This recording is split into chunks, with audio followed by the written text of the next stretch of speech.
Parizeau à Paris, des appuis au-delà de ses espérances. Crise de leadership dans l'armée, le général Roméo Dallaire cité en exemple. La mémoire d'Auschwitz, les Juifs se souviennent.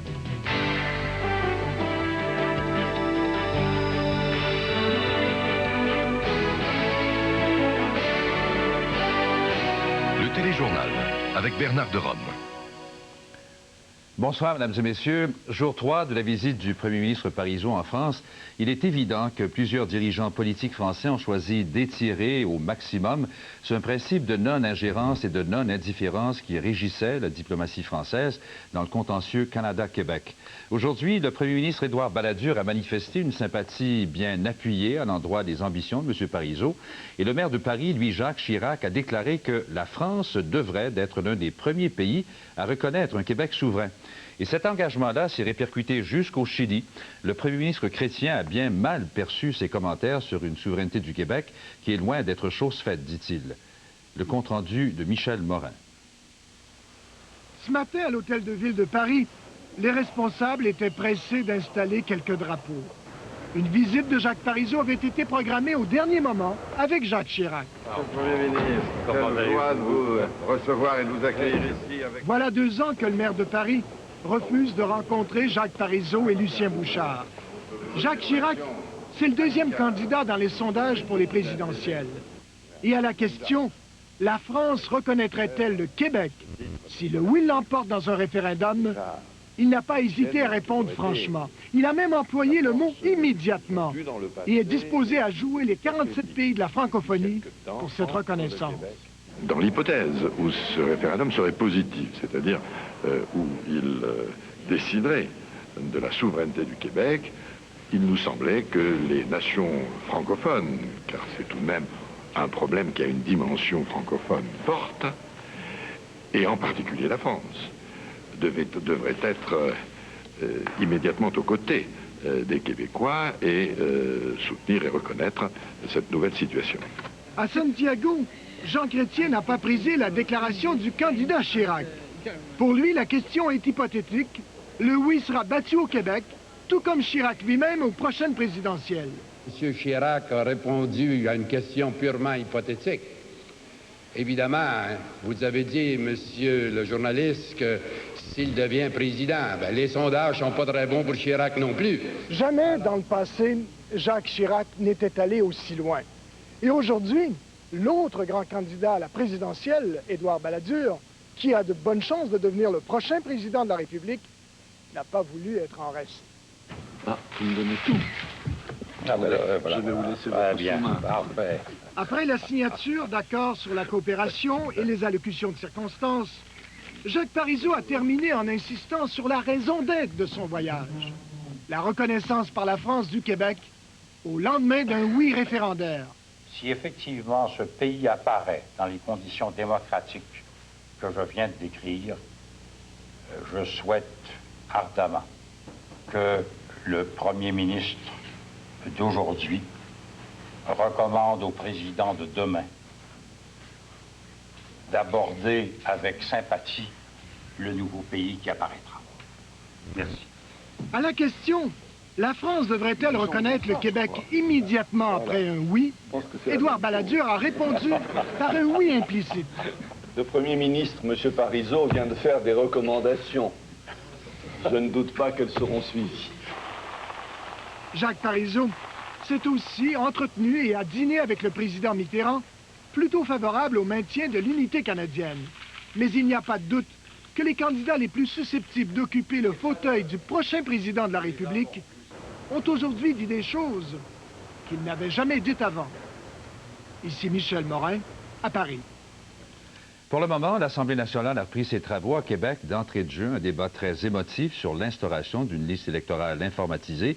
En fait, les libéraux reprochent au ministre Guy Chevret de tenir des propos méprisants à l'endroit des communautés culturelles. Ils lui demandent de prouver son affirmation selon laquelle des milliers d'immigrants pourraient voter illégalement. Gilles Morin et une description des échanges. franchement. L'étude du projet de loi instaurant une liste électorale permanente est en train de tourner au vinaigre, surtout depuis que le ministre Guy Chevrette a dit que 250 000 personnes pourraient être inscrites sur la liste électorale sans avoir la citoyenneté canadienne. Je n'ai jamais dit qu'il avait voté. J'ai dit que, Monsieur le Président, c'est un potentiel. Cette allégation irrite les députés libéraux de la région de Montréal. Des propos méprisants à l'égard des Québécois issus d'une communauté culturelle.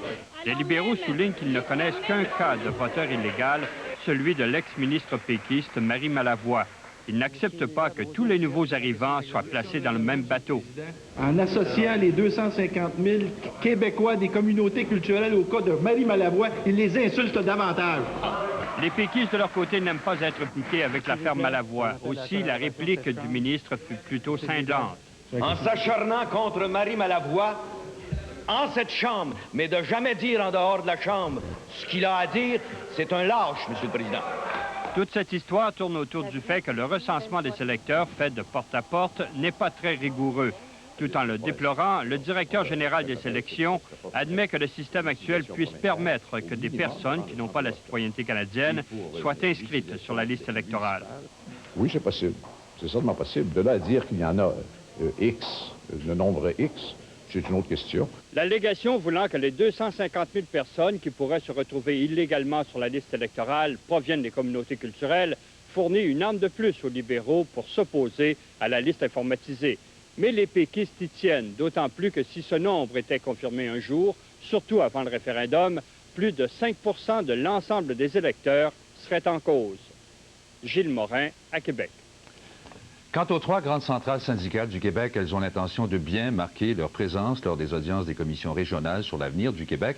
Donc la FTQ, la CSN et la CEQ vont déposer une centaine de mémoires devant ces commissions et ces mémoires auront un point fondamental en commun, leur appui au projet de souveraineté du PQ. Maxence Bilodeau explique la stratégie. Les syndicats s'organisent. Ici, par exemple, le Conseil confédéral de la CSN prépare sa participation aux commissions régionales et aux débats référendaires. Non seulement les hautes instances de la CSN présenteront un mémoire, mais aussi les conseils centraux dans chaque région, les fédérations et même des syndicats locaux CSN. Disons, on pourrait peut-être dire une soixantaine de mémoires. Le contenu variera un peu d'une région à l'autre, mais toujours on dira oui à la souveraineté. Pour aider les syndicats régionaux à écrire leurs mémoires, la CSN leur donne des ressources. Avec nos services d'appui, de recherche ou autres dans le mouvement, on développe des argumentaires qu'on rend disponibles pour les régions. La CEQ, comme la CSN, avait donné son appui à la souveraineté lors d'un congrès. La semaine prochaine, le conseil exécutif de la CEQ recommandera à ses membres, à ses 240 syndicats, aux 14 fédérations de participer aux commissions régionales. Ici encore, dire oui à la souveraineté, mais insister aussi sur des aspects spécifiques, comme l'éducation ou la décentralisation. Et c'est pour ça que c'est important que nous soyons présents à toutes les commissions, parce que justement, il y a cette variété dont il faut être capable de témoigner. Et bien sûr, la plus grosse centrale, la FTQ, qui elle aussi a appuyé la souveraineté lors d'un congrès. La FTQ et ses affiliés prévoient déposer au moins une quarantaine de mémoires, participer à tous les forums, en plus d'avoir un représentant à chaque commission. Aussi, nous ne serons pas écrasants. On peut être présent sans être écrasant. On veut inviter la participation. Et il ne faut pas prendre la place des autres, il faut juste prendre la place qui nous revient. En présentant plus d'une centaine de mémoires partout au Québec, les syndicats espèrent contribuer à créer un mouvement en faveur de la souveraineté. Ou à tout le moins, donner l'impression qu'il existe un tel mouvement. Ici, Maxence Bilodeau, à Québec. Dans quelques instants au point, je vous présente une émission spéciale pour marquer le 50e anniversaire de la libération d'Auschwitz, avec l'écrivain Marek Alter et des survivants de l'Holocauste. Comme quoi, la justice a le bras long. Léon Mugesera, cet ancien haut fonctionnaire rwandais d'origine Hutu, a été arrêté à Sainte-Foy, près de Québec, pour crimes de guerre et crimes contre l'humanité. Un peu avant cette guerre civile insensée du Rwanda, Mugesera avait exhorté les Hutus à éliminer les Tutsis. Quelques explications de Nicole Germain. Accompagné des agents d'immigration au Canada, Léon Mugesera a été arrêté après une longue enquête qui a duré plus d'1 an. Avant son arrivée au Canada, Mugesera était le conseiller du président rwandais, Habyarimana, dont le décès au printemps a déclenché les massacres. Nous nous occuperons nous-mêmes de massacrer, dit-il, toute cette bande de salauds. C'est à partir d'un discours prononcé en 92, alors qu'il incitait ses compatriotes Hutus au génocide des Tutsis, que l'enquête a été menée après bien sûr plusieurs vérifications auprès d'organismes comme Amnesty International. Suite à des allégations qui nous permettent actuellement de l'amener à l'enquête pour crimes de guerre, crimes contre l'humanité et également des allégations à l'effet qu'il aurait omis des faits importants lors de sa demande de résidence permanente à l'étranger. Malgré les allégations, Léo Mugesera a toujours maintenu son innocence, comme lors de cette entrevue, la seule qu'il a accordée il y a quelques mois à Radio-Canada. Non, pas du tout, pas du tout. Je n'ai tué personne. Toute ma vie. Après tout, j'ai vécu ici 5 ans. C'est lui le cerveau, c'est lui le planificateur, en fait. La communauté des immigrants rwandais au Québec se réjouit du dénouement de l'enquête et espère maintenant qu'elle mènera à une expulsion. Ce qui serait satisfaisant pour nous et qui serait dans la logique des choses, ce serait que M. Mugesera soit remis aux autorités rwandaises. Léon Mugesera devra comparaître demain devant le tribunal d'immigration au Canada, qui décidera s'il sera libéré ou pas jusqu'à la tenue de son enquête prévue la semaine prochaine. S'il est jugé coupable, il pourra toujours aller en appel, ce qui reporte à plusieurs mois sa déportation. Nicole Germain, à Québec. Puisqu'on parle du Rwanda, l'homme qui a été le commandant en chef des forces de l'ONU là-bas, le major général Roméo Dallaire, est un peu embarrassé par les témoignages d'appui qu'il reçoit. Ce qui arrive, c'est que depuis le démantèlement du régiment aéroporté, la crise de leadership dans les forces armées canadiennes commence à se manifester de façon très concrète. Il y en a certains même qui disent que l'autorité du général John de Chastelain est minée et que Roméo Dallaire est LA solution. Daniel Lheureux nous dit ce qui se passe. Le major général Roméo Dallaire, c'est celui qui a tenu à bout de bras les forces de l'ONU au Rwanda. Encore aujourd'hui, il dénonçait la passivité de la communauté internationale qui a tant tardé à lui envoyer du renfort. Considéré comme un véritable héros, Dallaire a été généreusement ovationné par ses militaires et anciens militaires venus l'entendre. Il n'en fallait pas plus pour que ce colonel à la retraite voit en lui le prochain chef d'état-major de l'armée canadienne. Le général Dallaire qu'on vient de voir est, je pense, l'homme du moment. Le colonel Drapeau a été le premier à dire qu'au lieu de démanteler le régiment aéroporté, le ministre de la Défense aurait dû limoger le numéro 1 de l'armée, le général de Chastelain. Roméo Dallaire, dit-il maintenant, est le chef dont l'armée a besoin. Je suis convaincu qu'un genre d'individu comme lui à la tête, on ne fera pas des bandes vidéo et les militaires le savent. Ça me gêne énormément. Roméo Dallaire se dit gêné de l'appui qu'il reçoit, mais son embarras devient encore plus visible quand on lui demande s'il serait prêt à prendre la place de Chastelain. Là, vous jouez avec... est-ce que je suis... quand je suis rentré dans les forces armées, j'étais un officier sans ambition. Non moins embarrassé, le chef d'état-major lui-même, dont le leadership est maintenant discuté sur la place publique. Ça me fait absolument rien de partir si je suis plus valable pour les forces canadiennes. En tant que Serge, il n'y a personne qui essaie de me remplacer. Quant au major général Roméo Dallaire, il a lui aussi été choqué par les fameux vidéos. Mais il note que si le régiment aéroporté a finalement été démantelé, c'est parce que l'état-major a failli à la tâche qu'il avait de convaincre l'opinion publique que le ménage avait été fait. Daniel Lheureux, à Ottawa. Il y a 50 ans demain, Auschwitz, le principal camp d'extermination nazi, était libéré par les forces alliées, par les Russes. Un demi-siècle plus tard, la commémoration du difficile anniversaire soulève encore la controverse, parce que demain, à Cracovie, en Pologne, le président Lech Wałęsa va présider une cérémonie officielle où ne sera pas chantée la prière juive des morts, de quoi raviver de mauvais souvenirs. Dawn Murray est là-bas. L'enfer est maintenant vide et silencieux. Les engins de la mort sont démantelés. La porte d'Auschwitz-Birkenau est ouverte, un monument au mal du passé. Les survivants d'Auschwitz sont revenus aujourd'hui. Parmi tant de juifs, il y avait aussi quelques tziganes. On a exterminé 23 000 d'entre eux ici. Wiesel Lissner est juif et le seul de toute sa famille à éviter la mort à Auschwitz. Il a voulu attendre 50 ans avant de revenir en tant qu'homme libre. Made me really cry. Remember, I was under 16. J'ai pleuré en revenant, dit-il. J'ai passé 5 ans, ma jeunesse, jusqu'à 16 ans dans les camps nazis. On m'a battu. Je dois ma vie à la chance.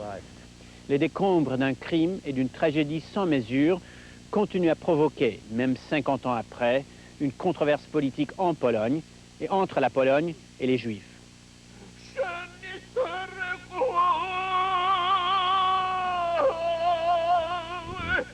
À Auschwitz-Birkenau, les Juifs ont commémoré leur mort. Leurs prières ont constitué une forme de protestation. Selon eux, la cérémonie officielle polonaise, demain, ne reconnaîtra pas la dimension spécifiquement juive de cette tragédie. On ne dirait même pas le Kaddish, la prière juive pour les morts. 90% des personnes, hommes, femmes et enfants, qui sont mortes ici, assassinées, étaient juives. Et que par conséquent, occulter la dimension juive dans la célébration du 50e anniversaire de la libération du camp était, me semble-t-il, quelque chose d'inacceptable. Leur querelle avec le gouvernement polonais est amère et ouverte. Please God, do not have mercy on those who have created this place. Elie Wiesel, prix Nobel de la paix et survivant d'Auschwitz, a appelé Dieu à ne pas pardonner les crimes de ceux qui ont créé ce camp. Il a choisi à dire cette prière parmi les siens plutôt que d'assister à la cérémonie officielle à Cracovie, présidée par le président polonais, Lech Wałęsa. Ici, ceux qui ont survécu ont prié et chanté pour ceux qui sont morts. Plus d'1,5 million tués dans ce camp. Et brièvement, la mémoire d'un passé si tragique a effacé les querelles du présent. Ici Don Murray, à Auschwitz. On le voit bien, 50 ans plus tard, ceux qui ont survécu sont encore profondément marqués, au point que plusieurs rescapés d'Auschwitz n'ont pu supporter le cauchemar permanent de se souvenir. Quiconque a été torturé reste torturé, avait écrit Jean Amri, un philosophe juif autrichien survivant d'Auschwitz, qui, 33 ans après avoir sa libération, il s'est lui-même enlevé la vie. Parce que ces camps de la mort, il n'y a pas de mots au fond pour exprimer jusqu'où on a pu y pousser la barbarie. C'est vraiment à partir de juillet 1942 qu'Auschwitz va acquérir sa sinistre réputation de camp de la mort. Fait sans précédent dans l'histoire de l'humanité, les nazis décident d'en faire leur principal complexe d'anéantissement massif. Le génie allemand est mis au service de la doctrine nazie, des dizaines d'entreprises sont mobilisées, des ingénieurs, des architectes, des brevets de fours crématoires toujours plus meurtriers. Le complexe d'Auschwitz, en fait, est composé de 3 camps, comprenant chacun jusqu'à 200 baraques. Chacune d'elles pouvait contenir jusqu'à 1000 prisonniers. L'un d'eux, celui de Farbonne, sert de réservoir de main-d'œuvre à l'industrie de guerre nazie. Les 2 autres camps, et surtout Birkenau, sont réservés au génocide. 4 chambres à gaz chacune, pouvant contenir jusqu'à 2000 personnes à la fois, sont construites. Printemps 1943, c'est l'apogée du massacre. Ça coïncide avec l'arrivée de Josef Mengele comme médecin-chef du camp. De toute l'Europe occupée, de Pologne, de Russie, d'Allemagne et aussi de France, des trains entiers déversent à Auschwitz plus d'1,5 million de prisonniers, des juifs pour la plupart, mais aussi des tziganes et des prisonniers russes. 6 millions de juifs, c'est-à-dire les 2/3 du judaïsme européen de 1939, sont exterminés dans le réseau de camps de la mort nazis. Juin 1944, les Alliés débarquent en Normandie, les armées hitlériennes sont en déroute sur le front de l'Est. C'est le début de la fin du camp. Les SS commencent à effacer les traces de leurs atrocités, font sauter des fours. 58 000 prisonniers sont évacués vers d'autres camps en Allemagne. Ce sera la marche de la mort. 5 000 autres, trop faibles ou malades, sont laissés à leur sort à Auschwitz. Ce sont eux que l'armée rouge libéreront il y a 50 ans demain.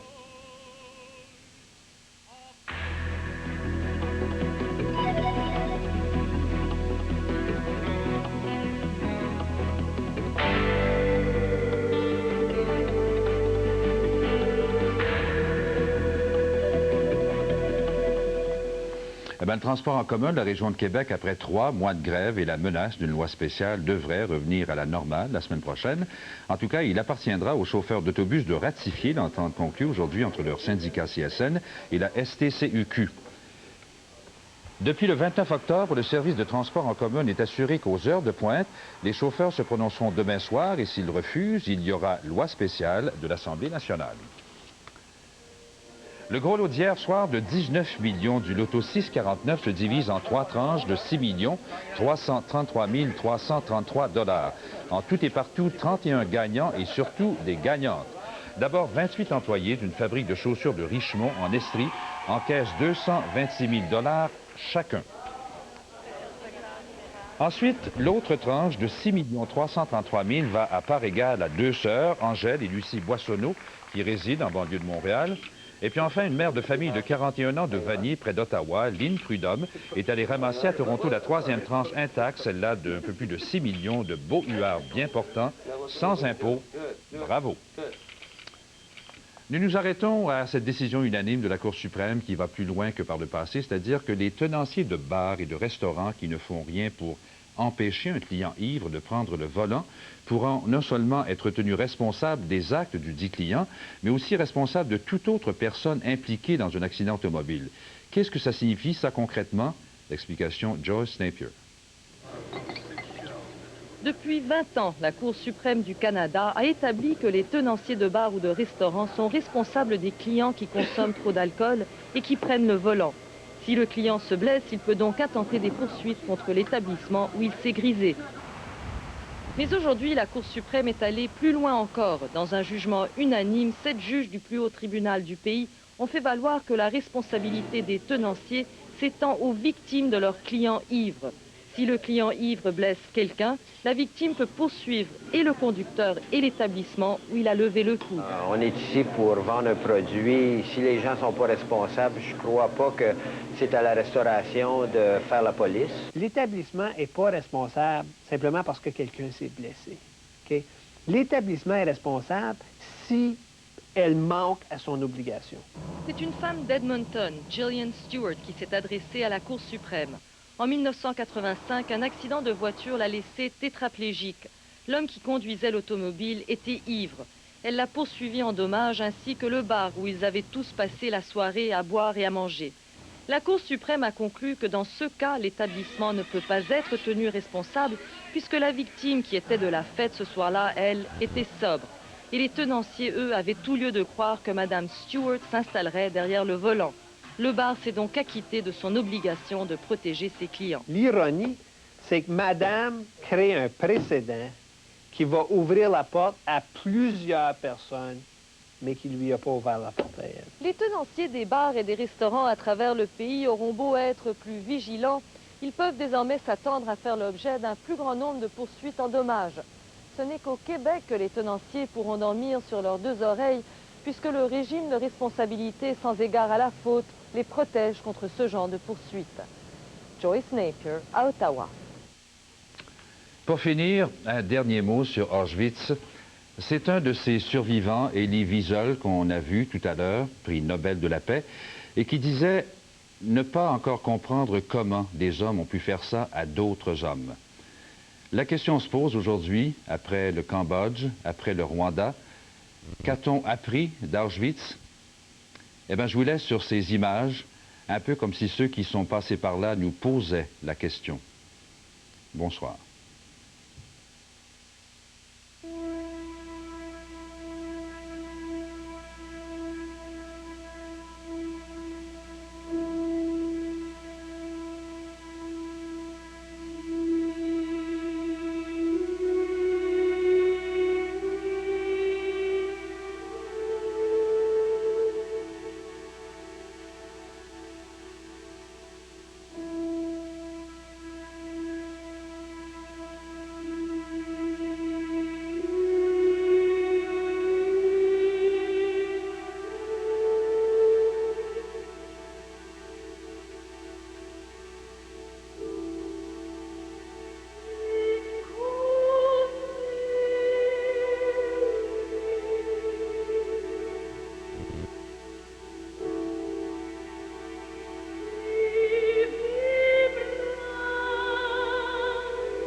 Bonsoir, bienvenue au Point.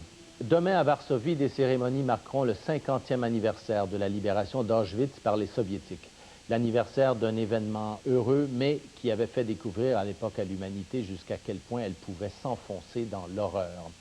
Les camps de la mort, l'industrialisation de la mort, comme on le dira. La fin d'Auschwitz mettait un terme à tout ça, mais en même temps, la découverte des horreurs nazies soulevait des questions auxquelles on cherche encore aujourd'hui des réponses. Comment a-t-on pu aller jusque-là? Avons-nous, nous-mêmes, à l'époque, tout fait pour savoir ce qui se passait vraiment dans les camps? Faut-il oublier tout cela, ou plutôt, comme nous allons le faire ce soir, s'en rappeler pour éviter que ça ne recommence? Des questions que nous soulevons avant que les derniers survivants de ces horreurs ne soient plus là pour en témoigner. Alors, je vous présente justement 3 personnes dont la vie a été marquée par l'Holocauste à divers degrés et qui ont accepté de participer à notre émission. Stephen Blyer est architecte montréalais d'origine hongroise. Il était à Auschwitz au moment de la libération. Régine Robin, sociologue d'origine polonaise, spécialiste de la culture yiddish. Elle a perdu presque toute sa famille dans l'Holocauste. Et puis à Paris, en ligne avec nous, Marek Alter, écrivain et artiste, auteur d'un documentaire sur les Justes. Les Justes, ce sont des non-juifs qui ont permis à des juifs d'échapper à l'Holocauste. Et puis dans la salle, pour assister à l'émission des survivants de l'Holocauste, des enfants aussi, des jeunes, en particulier des jeunes juifs qui ont participé à cette marche des vivants à Auschwitz dont on parlera ce soir. Mais voici d'abord un reportage émouvant de Raymond Saint-Pierre et Georges Amar qui ont suivi au printemps dernier cette marche des vivants où des jeunes juifs de partout dans le monde vont célébrer à Auschwitz la mémoire des victimes de l'Holocauste pour ne jamais oublier.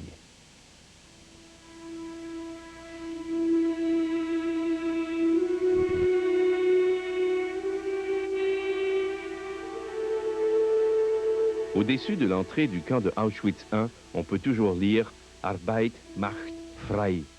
Le travail, c'est la liberté. Auschwitz I, c'était une caserne de l'armée polonaise avant l'invasion allemande. L'occupant allemand faisait de ces baraquements en briques un camp de travail, en fait le premier camp de concentration où s'entassaient ceux que les nazis jugeaient indésirables, les juifs, les gitans, les communistes et autres opposants. Dans le bloc de la mort, on exécutait régulièrement des prisonniers devant un mur conçu pour éviter les ricochets de balles.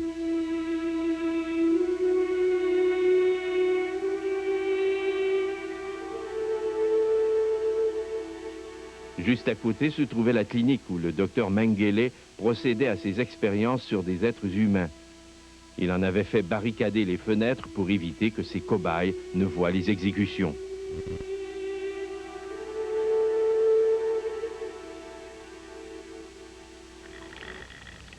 À 3 kilomètres de là se trouve le camp Auschwitz II, au Birkenau.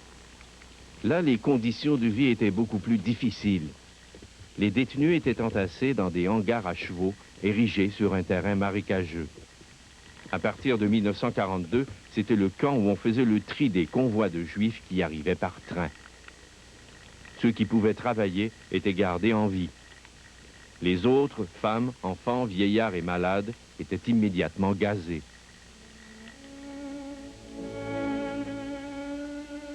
C'est à Auschwitz qu'arrivaient de toute l'Europe la plupart des déportés que l'on voulait éliminer. Auschwitz était géographiquement bien situé au cœur des territoires occupés par les Allemands. Auschwitz se trouvait aussi dans un pays, la Pologne, qui comptait la plus importante concentration de Juifs en Europe, soit 3 millions de personnes. Des Juifs, il y en avait à la grandeur de la Pologne avant la dernière guerre. Dans la petite ville de Henchine, par exemple, 3 habitants sur 4 étaient Juifs.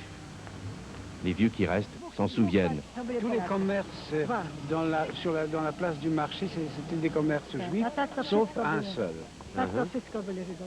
C'était des magasins, des boutiques juives.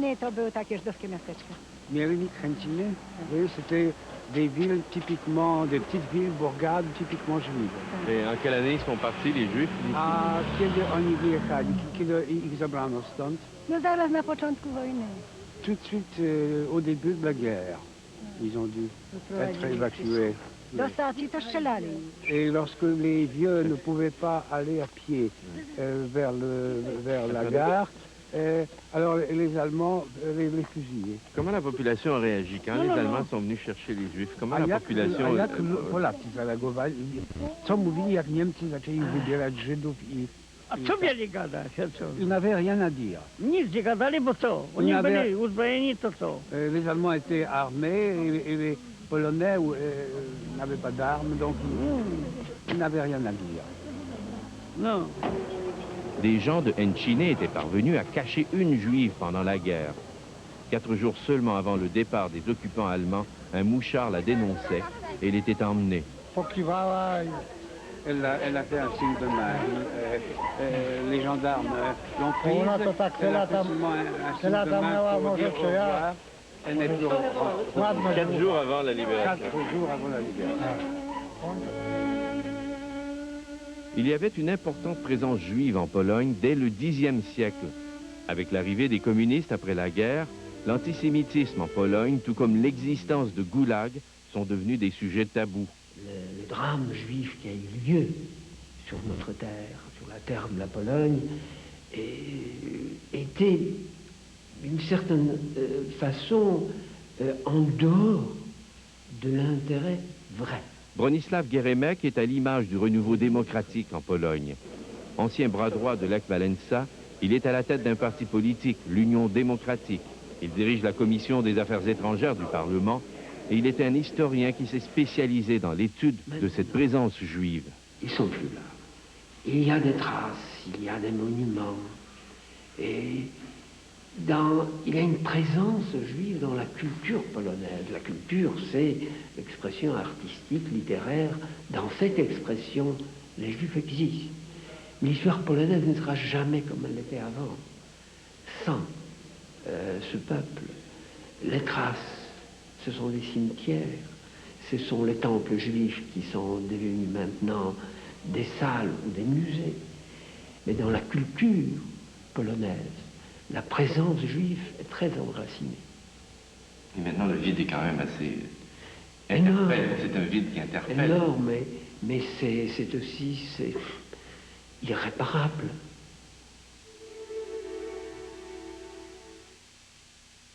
Aux copropriétés Le Renaissance, bien des extras sont standards. Des boiseries exceptionnelles, c'est inclus. Au fond, au Renaissance, ce qui est standard est extra. Le Renaissance, bientôt votre nouvelle vie commence. Chez La Liberté, c'est la plus grande vente de fourrures de l'année. Aucune taxe à payer, même sur les fourrures déjà réduites. Bison femelle à partir de 3 999 $, sans taxe. Choix de fourrures rasées, colorées et toutes les fourrures 7/8e, réduites de 10%, sans taxe. Au rayon du manteau, 25 à 70% sur toutes les pelisses pour dames et 25% sur toutes les pelisses pour hommes. Taxe en su. La Liberté, Maille Centre-Ville. Beaucoup de manteaux. Beaucoup de spéciaux.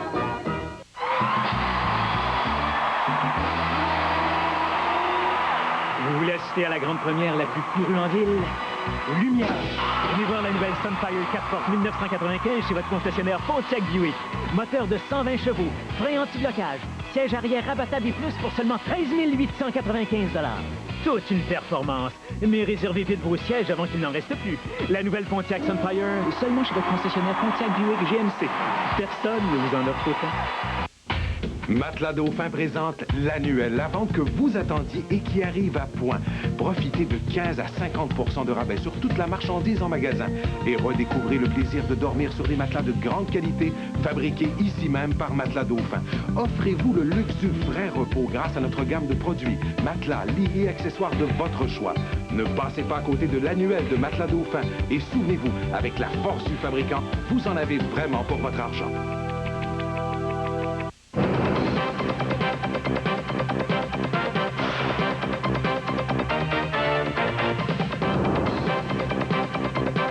Aujourd'hui, dans la capitale du Québec, des politiciens dépensent vos taxes. Ce soir, je vous dis comment.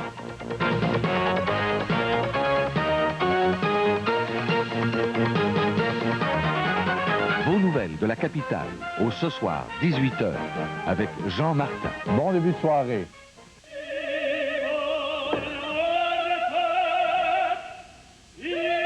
L'histoire vraie d'un poète. Avec le chœur de l'Opéra et l'Orchestre Symphonique de Montréal. Andrea Chénier, dimanche 20h30.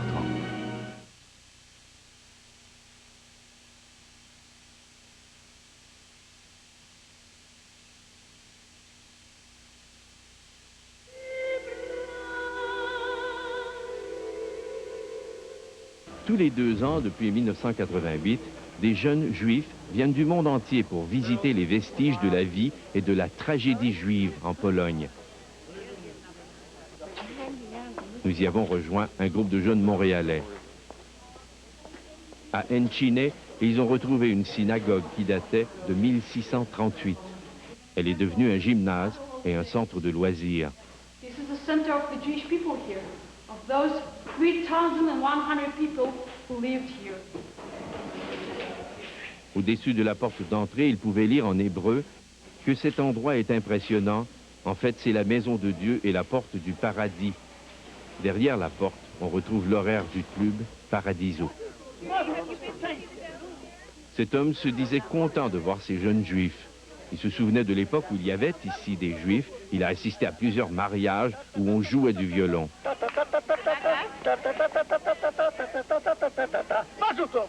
Mais 50 ans plus tard, sa mémoire commence à défaillir.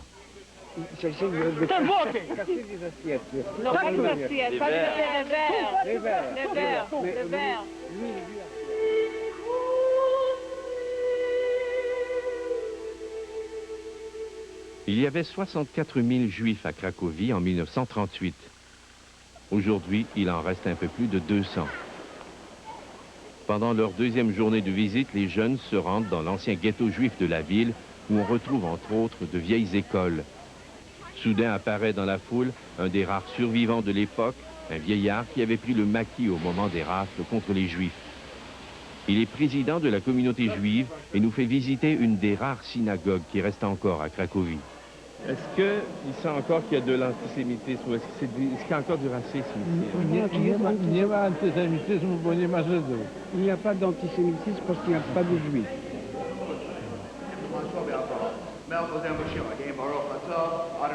Les jeunes y prient tous ensemble, émus au point d'oublier que dans une synagogue, hommes et femmes doivent prier dans des lieux différents. Ils font aussi un peu de tourisme dans le cœur de cette ville magnifique parce qu'épargnée par les bombardements pendant la guerre.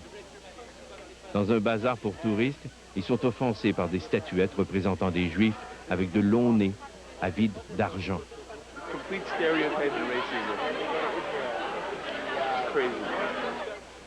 Ils regagnent l'autobus, amers. C'est voulu comme de l'humour, vous le prenez pas comme ça? Non, je crois pas que c'était de l'humour. Non? Non, c'était pas de l'humour. Parce que aussi on voyait les mines des gens, toujours en train de prier, sérieux, tristes, monotonement, je sais pas, mais disons qu'on voyait les petites poupées, elles étaient toutes gaies et tout, et puis comparé à ça, on voit un juif en train de prier ou avec un sac d'argent dans la main, je crois pas que c'était de l'humour. Vous voyez qu'il reste un fond ici? Il reste toujours un fond. Au troisième jour du périple, les jeunes s'apprêtent à visiter Auschwitz. Ils fabriquent de petites plaques à la mémoire de parents victimes de l'Holocauste. Ils les planteront dans l'herbe, dans la terre des camps de la mort. Ils sont nerveux, fatigués. On ne leur a jamais laissé le temps de rattraper le décalage horaire. On leur a rappelé sans cesse et de mille façons l'horreur de ce qui s'est passé ici. Devant eux, ils voient le chemin de fer qui a mené des centaines de milliers de personnes à l'abattoir. Toutes les visites sont dirigées par des guides qui ont été rescapés des camps.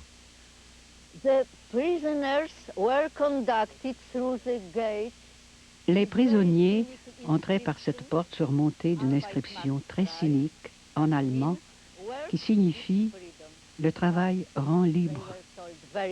Mais ils apprenaient très vite qu'on ne sortait d'ici que par les cheminées des fours crématoires.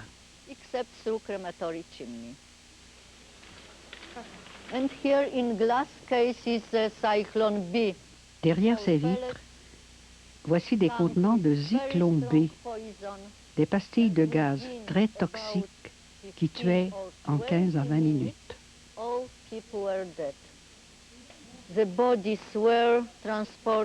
Les corps étaient traînés jusqu'au rez-de-chaussée, puis on coupait les cheveux des femmes.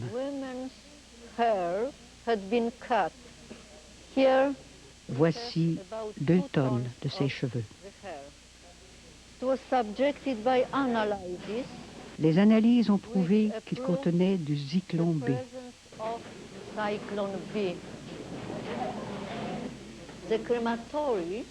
On incinérait 1440 corps par jour. Lorsque les fours ne suffisaient pas, on les brûlait dans des fosses ou sur des bûchers, en plein air.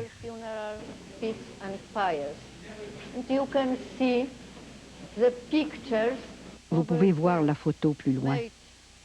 Elle a été prise clandestinement par des résistants. It's something so impossible to think of.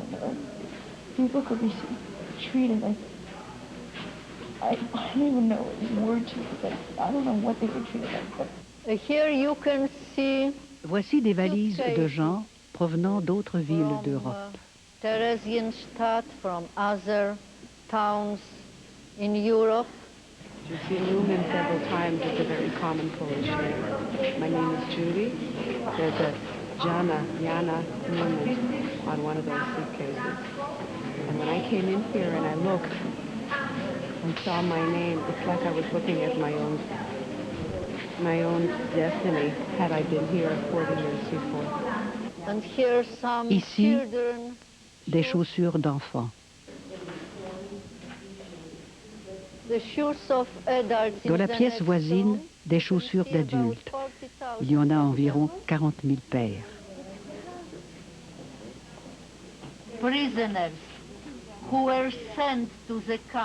Les prisonniers qui étaient envoyés au camp étaient inscrits et photographiés. On inscrivait leur nom, leur prénom, leur métier, la date d'arrivée et la date de leur décès.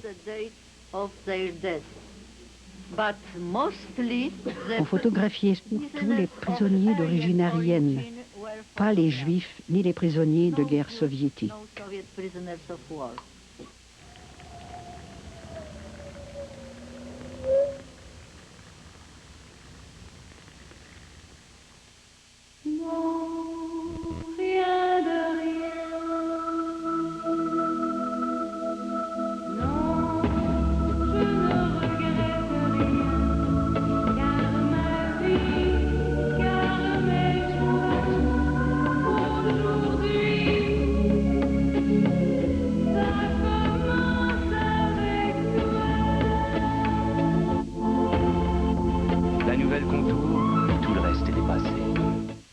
Cette semaine, dans Dernière Heure, un numéro spécial à l'occasion du premier anniversaire. Aussi, le monde secret des top modèles. Naomi Campbell, Linda Evangelista, Claudia Schiffer, Iman, Christy Turlington et le billet de Jean-Luc Mongrain.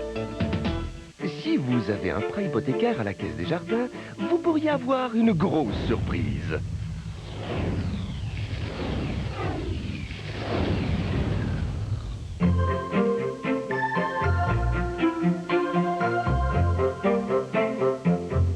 Le plus grand prêteur hypothécaire pourrait vous faire le plus grand des cadeaux. Votre hypothèque pourrait être remboursée automatiquement. Un gagnant par mois jusqu'au 30 juin. Tous les détails disponibles dans les caisses participantes. Il existe une compagnie qui croit qu'$1, ça vaut encore quelque chose. En voici d'ailleurs la démonstration.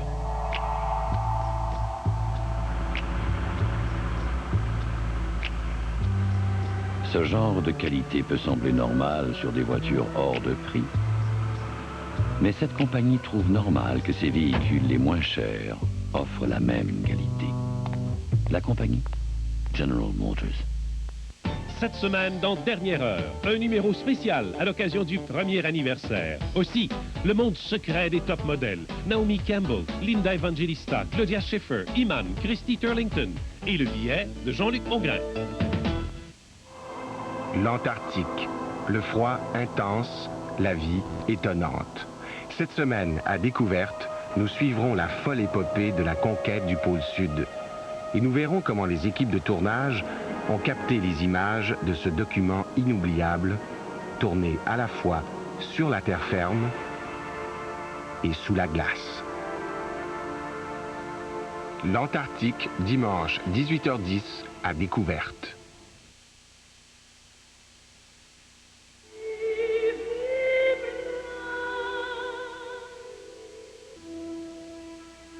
Henri Boulavko a été déporté de France vers Auschwitz pendant la dernière guerre. Il est de cette petite minorité de survivants. Son ami à droite, a lui aussi été déporté. Il est mort là-bas. Son autre ami au centre était résistant. Il vit toujours. Est-ce qu'on savait que c'était une usine de la mort? À l'arrivée seulement. C'est à l'arrivée à l'intérieur du camp, quand on a commencé à nous couper les cheveux, à nous marquer des numéros et à nous donner des vêtements rayés, que les anciens qui faisaient cela nous ont dit, regardez la cheminée qui fume, ceux d'entre vous qui êtes venus avec vos familles, avec des parents, des femmes, des enfants, voilà, ils sont en train de passer par le Ibel Commando. Ibel Commando, commando du ciel. C'était un coup de massue pour ceux qui étaient venus, qui une heure ou deux auparavant avaient quitté leurs femmes, leurs enfants, et qui savaient qui commençaient à comprendre que c'était pas facile, qu'ils ne reverraient jamais.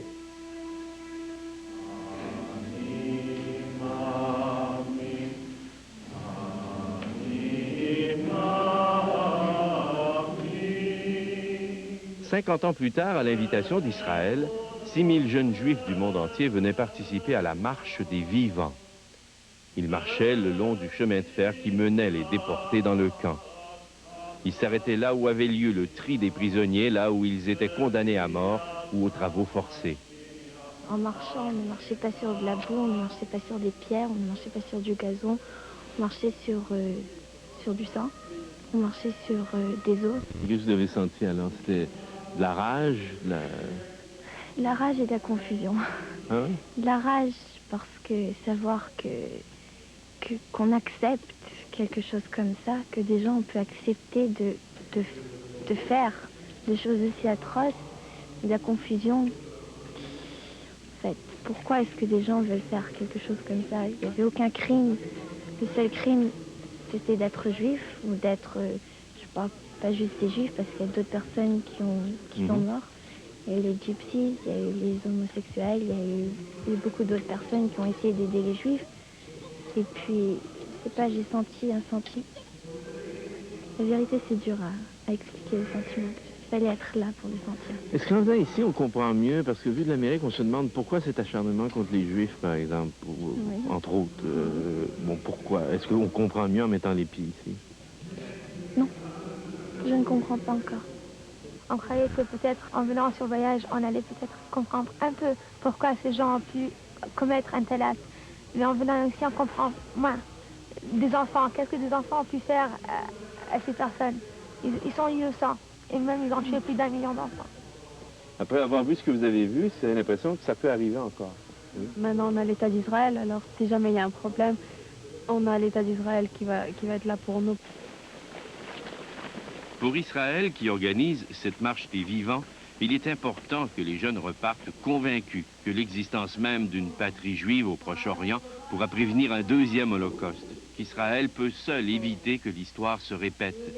On espère qu'ainsi les générations montantes se feront un devoir d'appuyer, d'aider Israël, que ce soit financièrement ou même militairement, en s'engageant comme soldats. Je reproche beaucoup à certains dirigeants d'Israël, Ben Gurion le premier, que j'aimais beaucoup par ailleurs, qu'ils ont mélangé ces deux événements, Auschwitz et la création d'Israël. Ce sont deux événements qui n'ont rien à voir. Rien. Israël n'est pas né parce qu'il y avait Auschwitz. Parce que si c'était vrai, ça serait horrible. Cela veut dire qu'un peuple a besoin de 6 millions de martyrs pour obtenir l'indépendance, vous vous rendez compte? C'est la folie. Marek Alter a connu Ben Gurion, un des fondateurs d'Israël. Il est aussi un ami de longue date de Yasser Arafat. Il le connaît en fait depuis le début de la lutte des Palestiniens.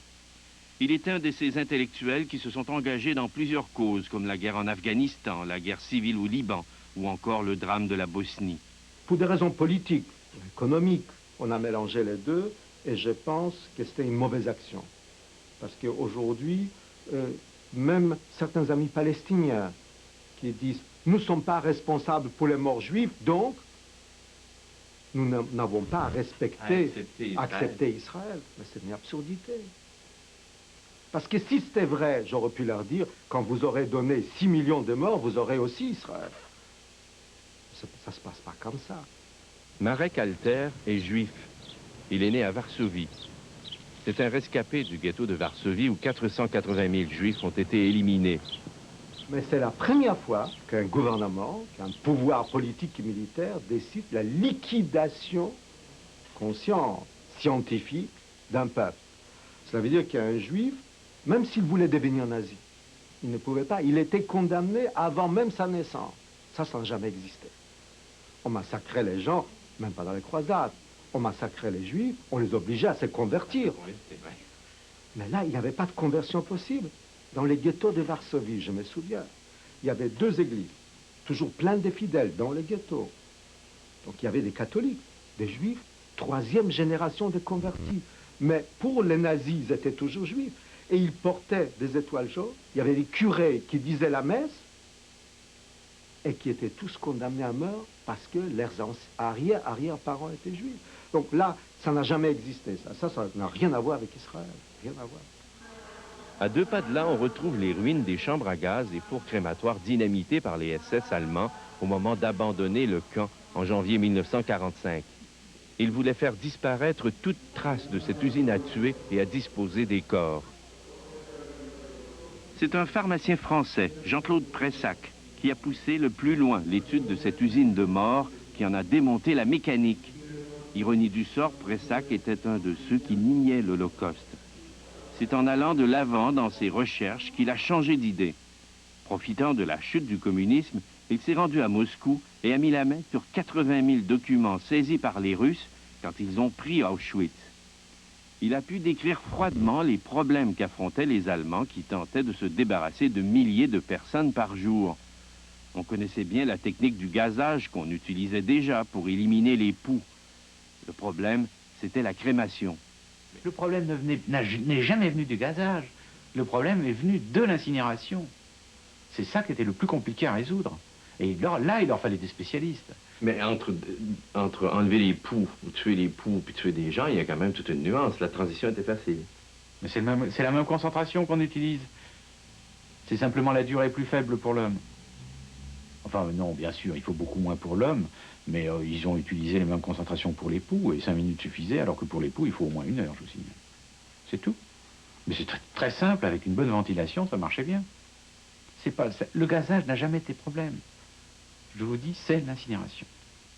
La technique des fours avait été raffinée par un ingénieur allemand, Kurt Prufer. Heureusement qu'ils l'ont trouvé, parce que le type, dans son genre, c'était un génie. Bon, c'est pas une envergure extraordinaire du type Einstein, mais c'est un ouvrier qui était arrivé à force de, disons, de travail au titre d'ingénieur, mais qui était très très doué dans son domaine.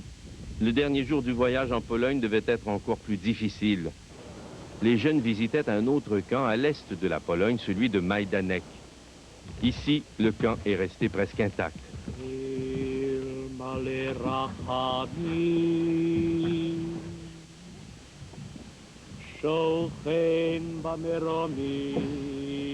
C'est un des seuls camps où on retrouve des chambres à gaz qui n'ont pas été détruites.